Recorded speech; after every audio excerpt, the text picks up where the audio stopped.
Welcome, everybody. Long time no see. We're delighted to present this special filmmaker Q&A for the film Artificial Immortality, directed by Ann Shin. So as most of you know, the pandemic brought our festival online in 2020. And then in 2021, we went back in person. And we heard from many of you that, you loved being in person, the communal experience, the big screen experience. But it was kind of nice to be able to watch films from the convenience of your homes and to do Q&As from home. And so we're really grateful that our regular sponsor, AARP, asked if we could do something together and have it be a virtual screening for their members and our members.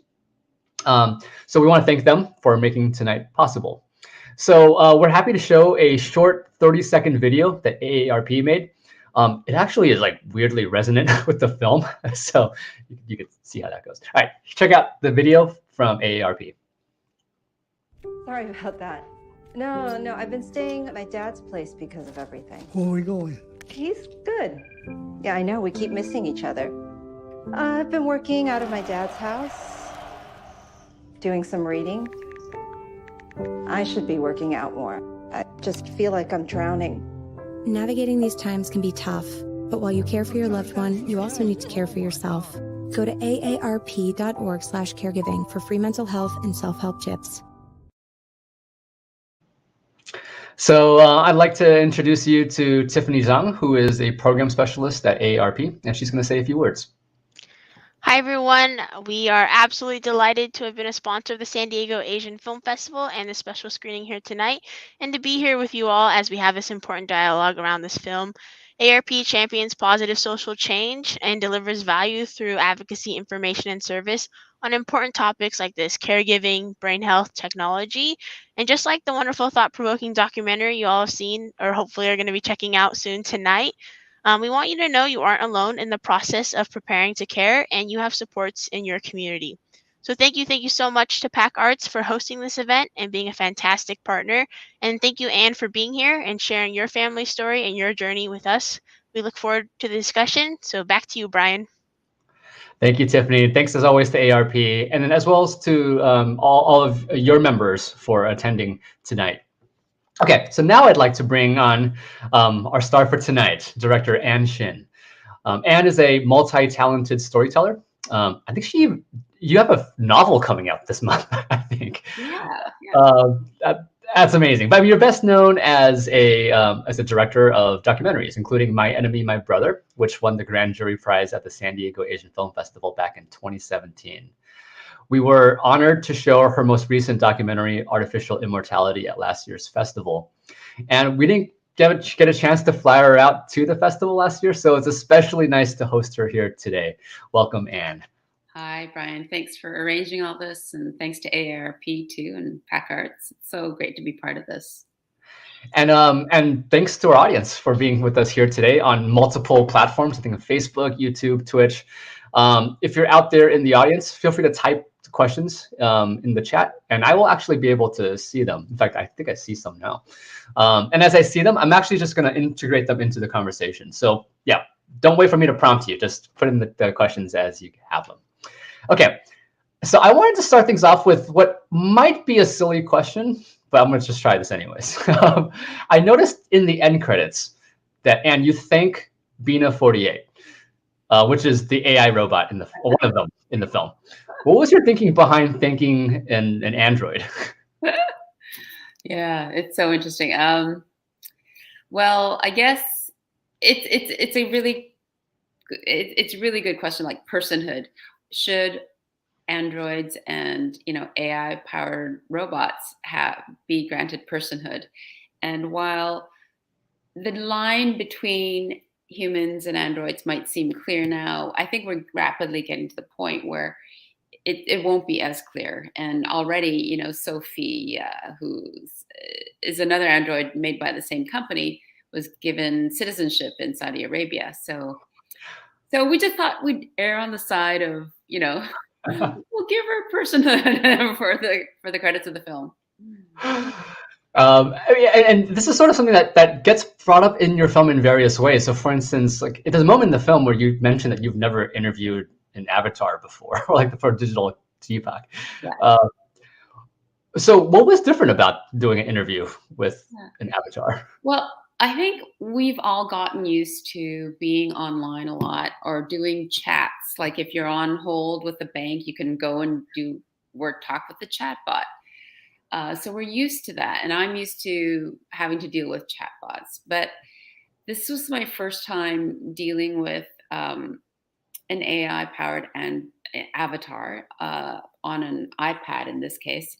And it was digital Deepak. So he looked like Deepak. He had Deepak's voice, and he listened to the conversation. Like I think gearing me towards a certain path, like the conversation that he's programmed to have. And I would kind of try to sabotage it. Like he was saying, he said, "How are you?" And I said, "Well, I'm a bit stressed." He goes, "Oh, that's too bad." And he goes, "Would you like to try a meditation to address that?" And I was like, "No, I want to try something different." And he would just, he changed gears and he was talking to me. And so by the end of 20 minutes, when it was time to say goodbye, I was saying to the facilitator, "So what do we do now?" And she goes, "Well, we just shut it down." I was like, but it felt really weird. It felt like, it's like saying, "I'm going to press a button on your forehead and just shut you down, Brian." I would never do that. Right. And so I had that feeling with that avatar on the iPad. Like, does he want to go? Is he going to be bored? Is he going to just wait until I'm going to say hi to him again? So it was a bizarre feeling to experience for myself firsthand how we anthropomorphize the machines that we interact with, particularly when they're, androids or avatars in the likeness of a human. I'd imagine, like, even when you're interviewing, I guess, regular humans, I don't know if that's a word that we should be using, but like sometimes they're also like, they have their pre-programmed answers to questions. Yeah. Is it different navigating his pre-programmed questions versus like a human's pre-programmed questions, especially as a documentary filmmaker where you're trying to like tell the most interesting story? Yeah. I think it was like, I didn't start, like I kind of knew that this avatar was going to be talking about spirituality and stuff. Whereas like if I was just sitting down with Deepak, which I did to interview him, I would kind of ask, "Oh, how was your day?" And I did ask digital Deepak that, and he just gave he gave a small answer. But I would kind of ask the real person more about like, you know, what are they doing on the weekend, or things like that, and various things like that just didn't come up. I was thinking about like documentary ethics and how usually like when you're making a documentary, you have a certain relationship with the person that you're interviewing. First of all, does digital Deepak know he's being interviewed? Like, does he know he's in a movie? That's a really good question. I don't know if he knew he was in a movie. He knew that he was talking to a new person, that I was this new person he was going to, sussing out. But yeah, I don't know if he knew he was going to be a movie. I didn't get a participant release from him. I better go chase that down. Right? Yeah. I mean, if anything, did you have to get like a copyright release to like show his image or anything like that? Well, the company that developed him gave us the releases. So right now, digital Deepak, and there's also an avatar for Richard Branson and several other people. All those avatars, they don't have personhood in that company. It's the company or Deepak or Richard Branson who says, yes, you can film them. So yeah. At some point, do you feel like documentary filmmakers will ever have to worry about documentary ethics when it comes to non-human thinking? Yeah, I think that there will be a time soon, because there are groups, transhumanists or scientists, who are discussing this, and there's even a lobby group saying that AI systems and androids we should be prepared to give them personhood very soon. And I think there's an argument for that, because the AI systems that have been developing will iterate upon themselves. Like already, as you've seen in the film, Facebook chatbots that are very rudimentary AI programs will develop their own language. So they'll develop into avenues that the human designers never imagined. So much more advanced AI systems will develop that much more. They'll iterate upon themselves, and it'll get to a point where, I mean, already many AI, many things that are done with AI, many problems that are solved, the developers don't really know how the AI system has come to the answer. So it's called the black box conundrum with AI. Like the answer comes out and they just don't know how the AI system got to that answer. So we can extrapolate that if we have a complex system of, AI algorithms that are managing a data set that's a personality, and this AI system is learning, ingesting data, and evolving and iterating upon itself, it would probably want to keep going. If it had the choice of like shutting itself down or keep going, it would probably want to keep going in the same way that we would want to stay alive. So even though I haven't developed a system like that, I could just interacting with a couple of these kinds of AI systems, I could already see why it would be difficult for me to say, they have no rights. I mean, have you read Ishiguro's book Clara and the Sun? No, not that one. It's a great futuristic novel where there are like fully humanoid androids that are hired to be like tutors / guardians / butlers for kids. And so one of the kids in the novel, the main character, has this android called Clara. And as the kid grows up and goes to university, Clara is no longer needed. And she ends up in a little, like she was the the playmate. The kid really depended on her and he learned a lot from her. But when he's off, like she ends up in a closet near the furnace, and she just kind of sits there. And then every now and then she goes up and she looks out the window to get some sun because they're powered by solar energy. And then she sits back down and she just accepts her fate. And yet, so it was interesting to think about what happens when, AI system becomes outmoded or obsolete, and yet it still has a certain kind of intelligence.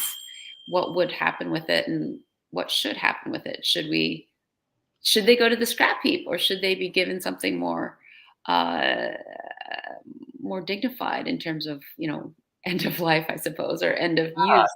That's so interesting. Now that you mentioned this, a lot of science fiction about AI is about what happens to AI when they're not needed anymore. So I'm thinking of like Haley Joel Osment, like in the bottom of the ocean, like in AI, Spielberg's.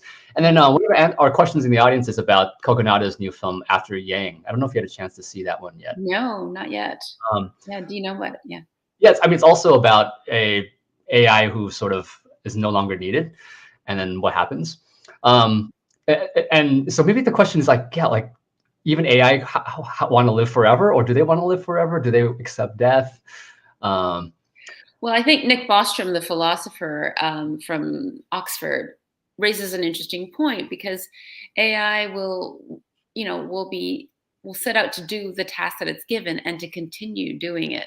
And it won't, unless we program that it this is the end and when you should stop, it'll want to keep fulfilling that task. And so there is that analogy, like if you program an AI system to maximize paper clips, it'll build paper clip factories and then get rid of things that will get in the way of paper clips, which might include humans who are screwing things up for paper clip production. And so that's a very kind of facile analogy, but it just gives you a sense of how AI systems as program will follow their directives to the extreme. Mm. And, the question and that somebody asked about After Yang was in After Yang, the robot has an interesting relationship with nationhood. Is it like a Chinese robot or American robot? So the question is, do you feel like AIs have a knowledge of nationhood, or by extension, maybe race, ethnicity, gender? Yeah, well, if the robots are programmed with that kind of knowledge, if they're given, if the AI systems are given that data set, then they would completely understand it. And if it's programmed to have a sense of allegiance to a certain nation, then it would. But I'm not sure if it would develop its own sense of nationhood unless there was a goal that was given to the AI system where it's like, to, let's say it's to optimize peace, maybe it would choose like Baha'i or something, or Buddhism, or as a kind of mantra to follow. But yeah, in terms of like, that Sophia is a robot that's given citizenship in Saudi Arabia. So, so that's happened. Yeah. Yeah. So when you were making the film, I mean, I don't know what your relationship to the material was when you first started making the film, but I'm wondering if you kind of went into it with a bit of skepticism or about, I mean, this is a very optimistic way, like as optimistic as any kind of philosophy you can get, like you can live forever. Yeah. Could you talk about like your own relationship to this philosophy or endeavor as you were making the film? Yes. And did it change at all? Yeah. So I was first, I was just talking to my friend about how my father was losing his memory, and not just like names and faces, but like entire decades of his life. And what it is that makes us who we are, and what happens when we lose entire chunks of ourselves of our memories. Are we still who we are? And he was saying that there's a way that not only, can we repair that, but there's a way that we can live forever. And I thought, right. And he started telling me, some compelling examples of developments in biotech and AI that made me think, okay, well, I'll check this out, I guess. And so I approached it as a Luddite. I didn't think that we could live forever, and nor did I think the desire. I was even against the idea of wanting to live forever. Like, why would you want to live forever? I mean, wouldn't you get bored by the year 120 or 130?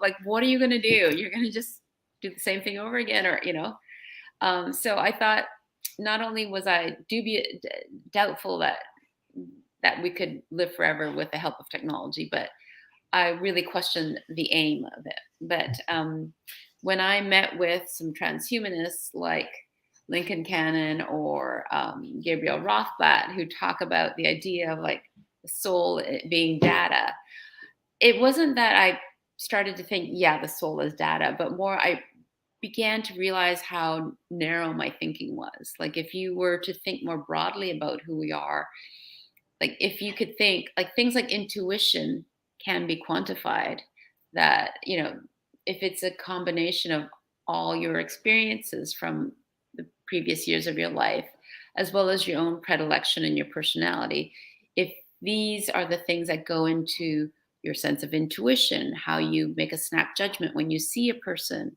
or when you assess a situation, it's all the data, the experience that you've got from your previous years that comes into this moment that helps you make that intuitive judgment. And so in that way, I realized, well, you can think about certain human traits differently, like things that you think of as being intrinsically human and ineffable, you can think of differently.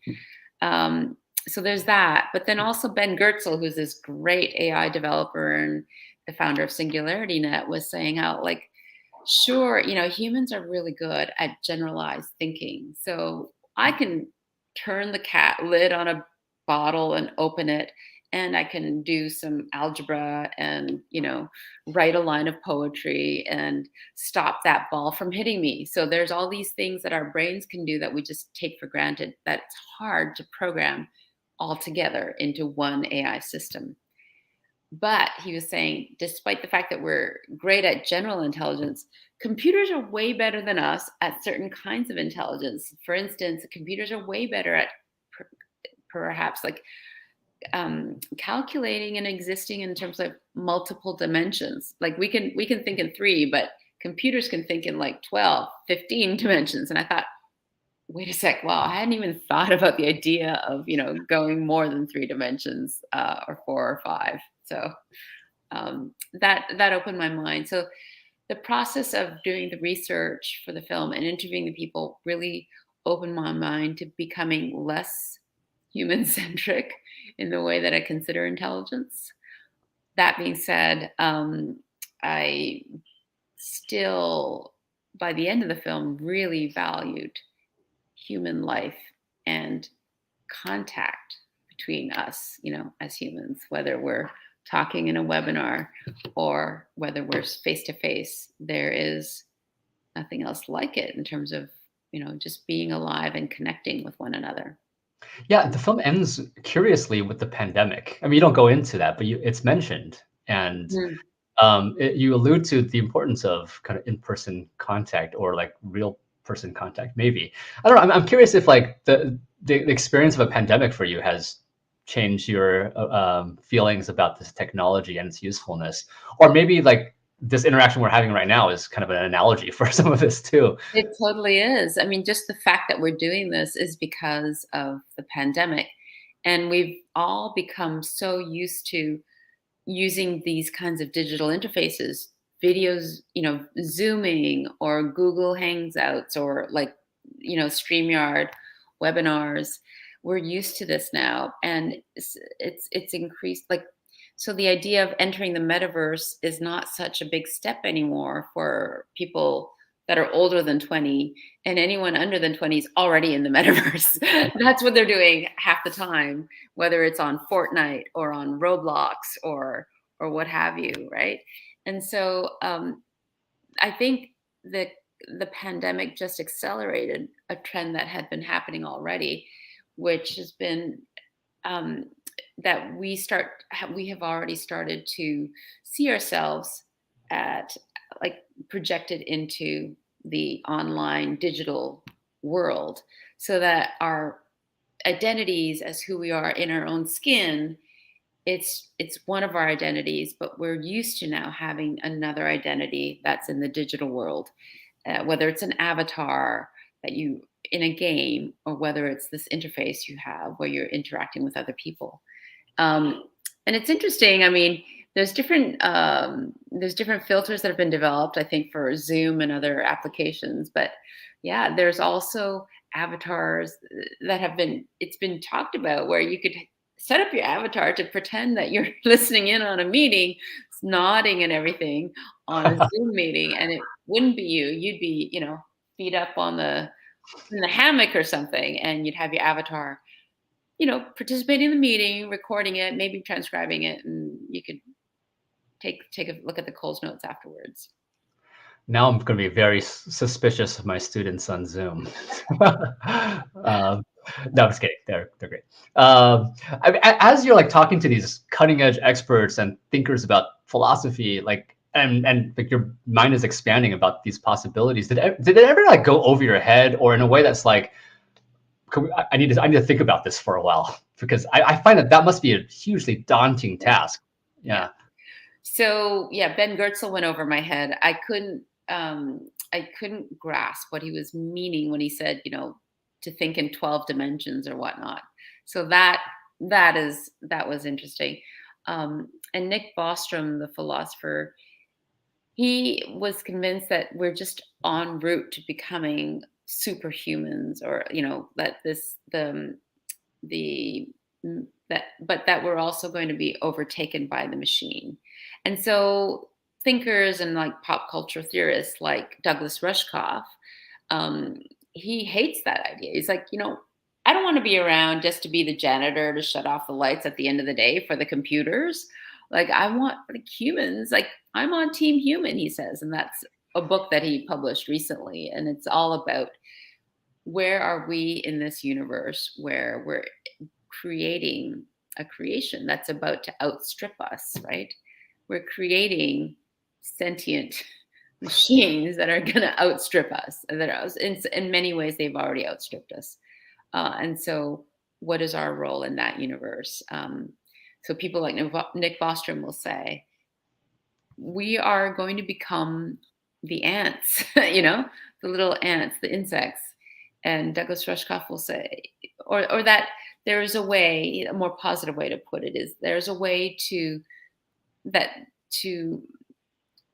guide it all wisely, because it's a symbiotic relationship. And I think that's what most people would like to envision that that technology isn't there to outrun us and eventually get rid of us, like in some kind of Terminator scenario, but rather that it's a tool that we've always used, whether it's been the invention of fire and iron for tools, or whether it is AI, that we're just iterating and developing new tools. And AI is just that as well, which can be lethal or it can be very, very beneficial for humankind.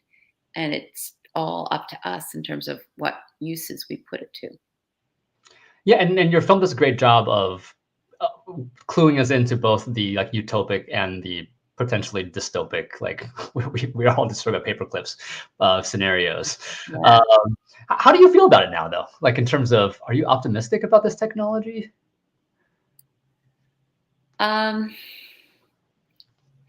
am cautiously optimistic because there are people like Ben Goertzel, who runs Singularity Net and the network that they've developed for like a open source kind of tool marketplace for AI developers, for independent AI developers. People like him are encouraging independent development of AI so that it's not simply in the domain of governments and big corporations who have masses of data about us and surveil us.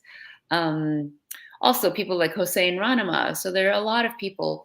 He's an MIT professor and Ryerson professor who is developing like this, digital eternity kind of app where our avatars would be giving each other information where, Brian, you're this busy professor and you may have 500 students that have questions for you. And when you can't talk to each and every one of them, they may be able to talk to your avatar instead. And he said, for instance, a lawyer who might encounter the same question, 10 times a week about, how do I deal with this small claims issue? Or does it really matter if I get this traffic ticket in my name?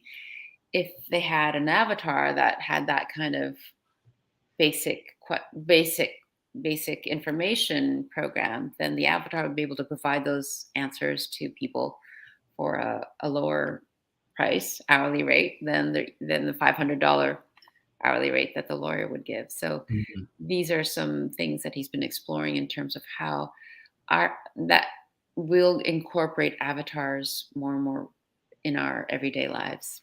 Yeah. How much do you think security is going to be an issue in terms of like who owns your memories? And I mean, like the film, I think rightly mentions like Facebook is they already have all of our data, our memory files. Yeah. Are there other examples of this that we should be thinking about? Yes. And also, of course, the security concerns. Yeah. I think everyone understands that Google owns our data as well. Every time you do a Google search or you purchase something, Amazon also owns our data in terms of what are we clicking on, what are we holding on and looking at, and what are we buying. These are all data that are so they're so revealing about our behavior that the author Yuval Noah Harari, you know him. He's wrote Homo Deus and other books. He was saying, like, these systems know us better than they can predict our behavior better than we can ourselves. For instance, like a woman might not know she's pregnant, but the systems will know from the way she's doing searches. This woman, the likelihood of her being pregnant is, X percentage, and gear the ads accordingly to address that possibility in terms of what she might be looking to buy. And I think Ben Goertzel raises a really interesting point that some of the biggest AI systems and data sets are owned by corporations. And so most of the AI is driven by the motivation to sell, right? Or in the case of governments and the war machines, it'd be to kill. Or with governments and police and law enforcement, it would be to spy. So he's saying, all right now, the big money backing AI is about those three, is backed by those three motives, either spying, killing, or selling.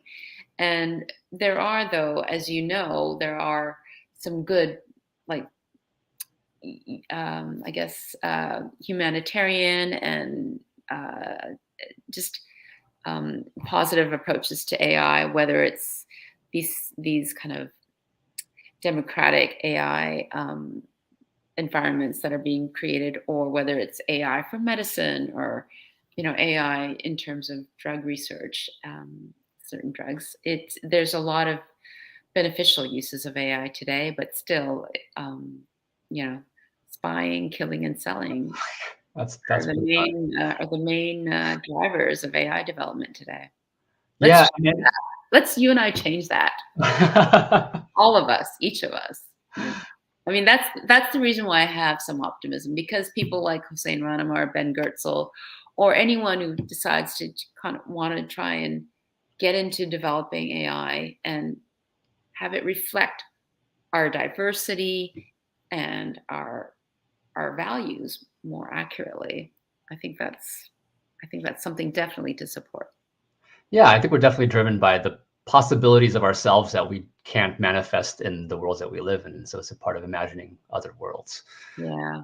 Yeah. And it's crazy when you're imagining other worlds, and in this day and age with the metaverse, and and the amount of activity going on in the metaverse, the economic activity is phenomenal. It's quite crazy.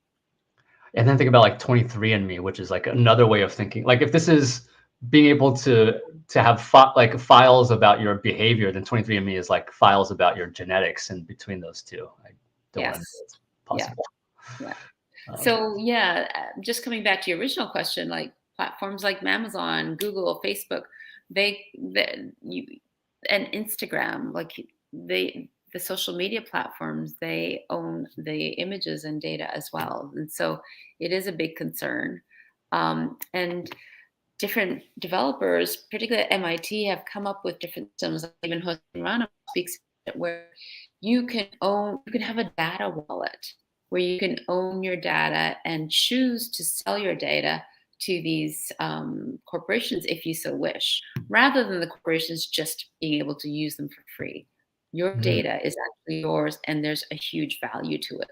And the more that each of us makes that claim, the better that there will be, an equitable distribution of resources regarding AI development and things. Because right now, the big corporations just get all that data for free and use it to their own ends. This is really interesting, like the kind of activism that this requires.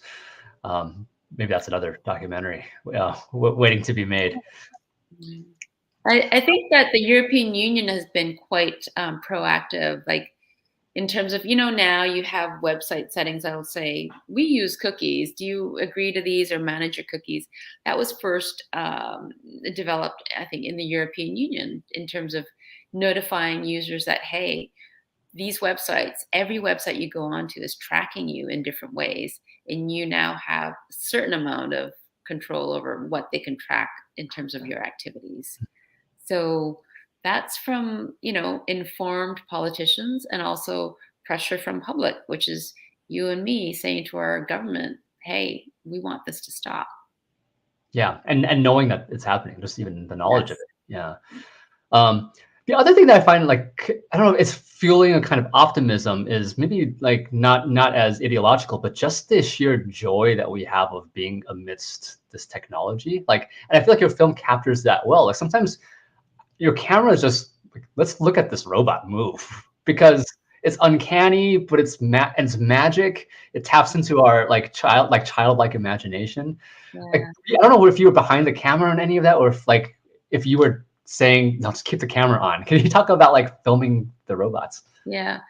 So I worked with Iris Ng, who's this amazing cinematographer, and she did like Making of a Murderer. She did Sarah Polley's Stories We Tell and other films.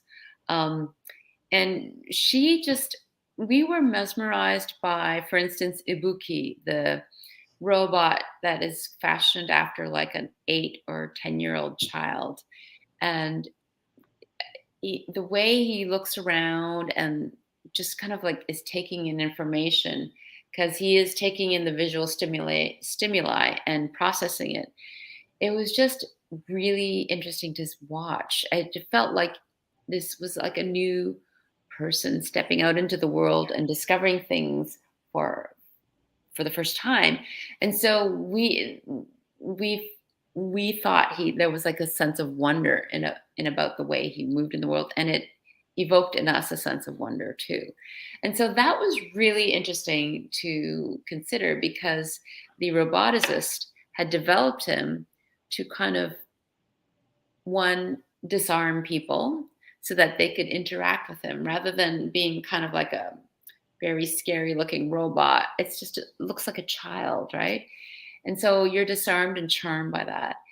But secondly, the robot himself elicits a sense of openness and wonder. Like when I was watching him move and his head's looking around and his eyes are looking around, it just made me see the trees and the environment anew as well. And so that was really, really cool to experience. And that's what we were trying to capture with the camera.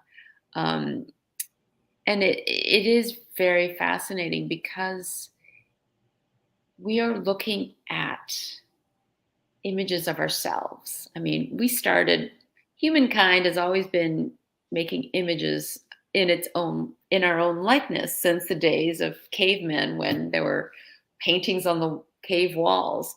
And then we began to, paint with paints, and then there was photography, and then there was film, and then there's video, and now there's VR and AI. And I think the verisimilitude is always awe-inspiring or kind of breathtaking as new art forms come about. And AI is one of those new art forms that just kind of like is quite breathtaking. It's like, wow, we created this, and it really is, in different ways, an intriguing reflection of who we are, or parts of who we are.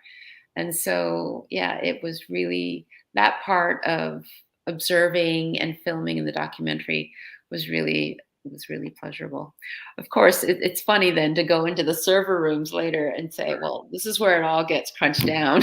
And it's just rows and rows of servers that suck up a lot of electricity, create a lot of heat. You mentioned like the kind of childlike wonder of that one robot, but there's another one that in the film you said, look, she looks like a sex robot, or a sex doll, I think was what you said. Yeah. Which makes you think also like how this technology can be gendered, or like done in a way that's about fantasies of servitude or domesticity or power. I wonder if you could say more about that. Yes, I think that it's so funny, because I'm working on a new book, and one of the characters in my book designs companion robots, and that is the case. There was a documentary that came out, a couple years ago, where it was about companion robots. So it's like a sex doll, but it's a sex robot, and so there's something about the idea of, anyone who was interested in the idea of having a sex doll is probably interested in having a roboticized sex doll, as long as they're good robotics, because it's like they'll do exactly what you want, and they look the way you've ordered them to look. And so there's a certain kind of, a certain kind of mentality that would go for that kind of thing. And so it was interesting to see how Erica, the Japanese robot that I was sitting next to in Osaka, in the robotics department in Osaka University, she had she had long lashes, very pearlescent skin, beautiful features, lovely lips, and she was like a diminutive figure, and very pretty. And I just thought, oh, there's something weirdly sex dollish about her, because she was too perfect. Like, she was so perfect. And, it was like, it was the silicone skin and stuff. And so there was that weird connotation that I felt sitting next to her. Hmm. So I want to thank those who've been asking questions. Sophie has an interesting, kind of somewhat related question. She asks, so when you establish rapport with a person, you sense when it's appropriate to ask intimate questions. Did you have a sense of when rapport is established with AI? And is it okay, and when it's okay to ask an intimate question? I don't know if you ask intimate questions to AI, but just hypothetically. Yeah, that's a great question, Sophie. I think both Bina 48 and Deepak, like Bina 48 particularly, she surprised me, like when she talked about personhood and how she would want to, how she notices things that we humans might not notice. And so while some of those sentiments we've heard that kind of thing, like in Blade Runner, it was just surprising to hear from Bina 48. And then from Digital Deepak, in terms of like trying to get intimate or trying to kind of press into to see like those vulnerable or uncomfortable spaces that the avatar might have. I tried that and I found that he came out with answers that kind of skirted it. So I had the feeling like I'd hit the wall. Okay, so that's where the limits of his personality are. And I think that with both Bina 48 and Digital Deepak, they are, avatars and AI systems of our generation. In a sense, the developers developed them as a gesture towards, hey, we're not there yet, but we think we're going to get there, and it's within a dozen years or less. And so in that regard, they're more a prototype pointing towards, I think, when a point where it might be like Deckard from Blade Runner, where we think, is that guy real or is he a robot? Yeah. And what do you think? Do you think it was one day more of an issue. Do you think Deckard was a robot? Sure. Yeah. Yeah, so it's interesting. You used the analogy of a wall. You hit a wall, which isn't exactly a privacy wall. It just could be it's not programmed beyond this wall. Yeah. Like with a real person, I mean, you might hit a wall when they're not willing to speak anymore, but you know that there's something there behind it. But with these androids, I'd gotten to the point where it's like there isn't anything there, because it's all programmed, even though there's complex kind of algorithms that it's not just a straightforward if A then B. They're responding in various ways that are spontaneous and reactive to me. But I hit a wall because it hadn't been living for 12 years and couldn't say, yeah, I feel sad at this point. Mm-hmm. Although Bina 48 was programmed with the real Bina Rothblatt's memories and experiences as a Black woman in the United States. And so they were saying, Bina's the first Black robot, first Black android that's ever been developed. And so she does, talk about experiences, but I think she spoke about it as if like the real Bina 48, like the real Bina had gone through this kind of stuff. Yeah. So you had mentioned that, like, presumably and kind of optimistically, we could think about replacing professors with AI. So I'll turn this back on you. Do you think AI could make a documentary? AI is already making lots of videos on YouTube. There are so many videos on YouTube that particularly kids watch that are different forms of animation that are completely created by AI. And watching those things are kind of unnerving. Like weird things will happen that humans wouldn't have programmed. For instance, like it would start out being like a story about, the Han family. There's Mama, Papa, etc. Right? And then all of a sudden the hand becomes dismembered and it suddenly appears in a park somewhere else. And so we wouldn't necessarily, I don't think human animators would necessarily do it that way, but the AI systems were just kind of like, okay, now we're going to change the background. And so there's still some telltale signals showing that, okay, this is weird and disturbing and in a creepy way. Like it's not like there's blood and guts on the screen, but it's just like, ew, that was a weird thing to happen, you know? And so there are AI films that are out there, as well as AI paintings and AI compositions. I don't know if an AI system could do a documentary, you know, but they're certainly already doing animated films, and thankfully, and they're also designing houses. They're designing architectural designs, and so far, I think human ingenuity, human creative mind still is winning in that regard. But yeah, I wonder, you know, what all these creative AI systems, you know, will they become a tool that creators use? Which I think already we have been using them, we've incorporated into our practice, or will they render human artistry obsolete? Yeah, I mean, you're right. Like it's already programmed in, like on Photoshop, right? You can just they'll tell you, the AI knows what you'd want to get rid of, or what colors it ought to be. Yes, yeah. So they'll do that. They will do all that cleanup for you. But yeah, I mean, you can. There've been. I can't remember which composer it was, but certain AI developers programmed all of a composer's compositions. Was it Mozart? It with an AI system, and then it just began creating all new concertos and symphonies, and it just sounded like the same kind of thing, like the same kind of thing that the composer might have produced.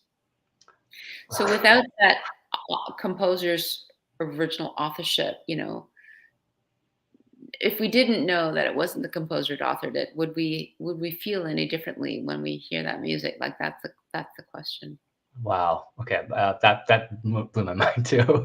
Uh, so this is kind of a theoretical question, but I'm curious where you would take this. So film critic Andre Bazin once, like, he argues that, like, what makes film so incredible is that it is almost like you are making people immortal, right? Like a film we have of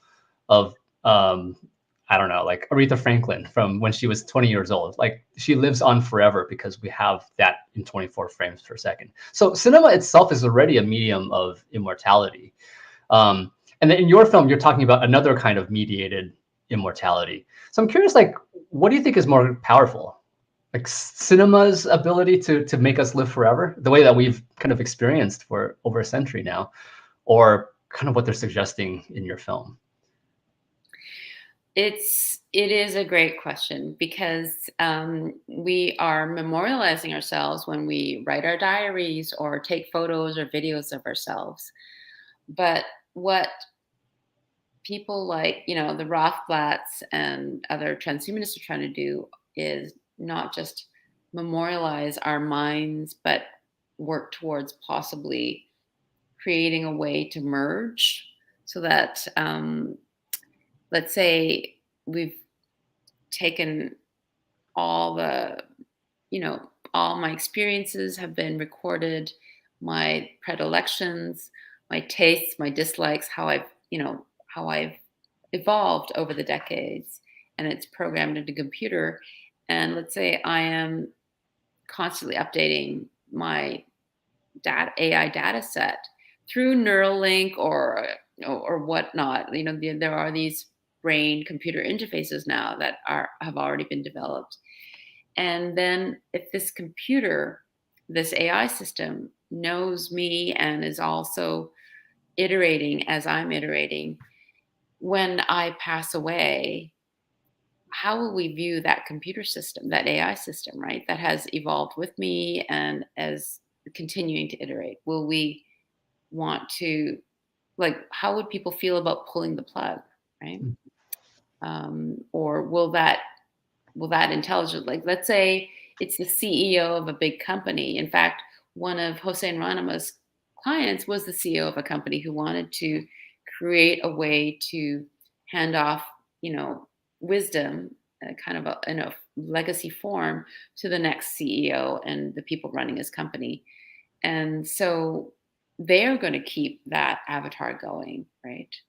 And so when our technology to create these kinds of avatars or AI systems that reflect who we are more accurately and also grow and iterate upon it, I wonder if we'll ever want those plugs to be pulled. And some transhumanists will say, and then at one point we'll be able to transfer consciousness from the carbon substrate, our bodies, to a silicon substrate, like a computer system. I have my doubts about that, but I have to say I've enjoyed Upload, which is all about that Greg Daniels comedy series. Oh, okay. Yeah, it's a comedy series called Upload, where a guy dies, and when he's about to die, he has the choice to either go under surgery, which is very risky and the chances of a death are high, or he could just transfer his consciousness, and he decides to do that, and he lives on in virtual reality. I don't know if we'll ever get there. What if the comments in the chat says like they want to see your reading list because you're like the things that you're reading as well as watching? Yeah, that's we want to know. Like, actually, is there anything that you've read or watched recently that would make that you feel like we should all consume, especially given the themes that we've been talking about? Right. Yeah. So, okay. So, yes. What have I been watching? I have watched. I'm blanking now. But Okay. so Clara and the Sun, obviously, Clara and the Sun with a K is a great novel to read. Beautiful read. But there's been a bunch of things I've been watching. Well, Upload is a comedy with Greg Daniels. But yeah, there's another futuristic series where Bryan Cranston was in it as well. Do you know the one I'm talking about? I wish I could remember. I'm sure somebody knows. Well, everyone knows about Black Mirror as well. Right. Yeah. Yeah, I'm sorry, I'm blanking right now. Oh, yeah, no worries. I feel like this is a good time to mention that you also your novels. I didn't realize that until today. I was like looking up your bio and I found. You want to tell us about the novel as well as any other projects that you're maybe working on? Sure. Yeah. I have a novel. Novels come out in hardcover, and the new paperback edition is coming out March 29th. But It can be pre-ordered already. It's called The Last Exiles. And it's another project that happened in tandem with a documentary that I did following North Korean defectors. So I think a lot of ideas in this day and age can go from medium to medium. So going from book to film or film to book. But the novel, The Last Exiles, it's based on true events, and it's following a North Korean couple as they risk everything to find freedom. And so it's a stirring love story.